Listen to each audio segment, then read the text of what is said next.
Anyari, nagpa-interview sila? Hindi raw kasi sabi nila, kung ang problema daw ng mga farmers ng Bagsakan doon sa Tungpong Mangga, in terms of agriculture, aspect, at hindi militarization, magagawan daw nila ng paraan. Pero nung binanggit kasi na militarization, hindi na daw nila sakop yun. Tapos, eto pa, medyo sketchy siya kasi sa letter na pinapagawa nila, if ever na gusto daw natin makakuha ng interview, i-address na daw siya sa Office of the Mayor.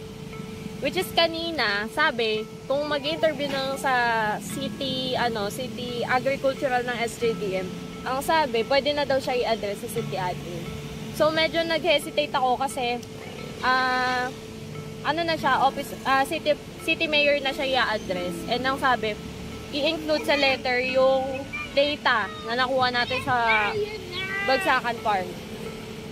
Which is, hindi naman natin sila pwedeng i-compromise doon kasi nga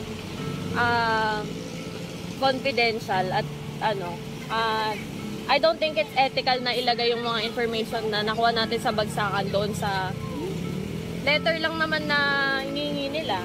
Pwede naman yung purpose na lang ng research natin. Pero gusto kasi nila yung mismong data. So,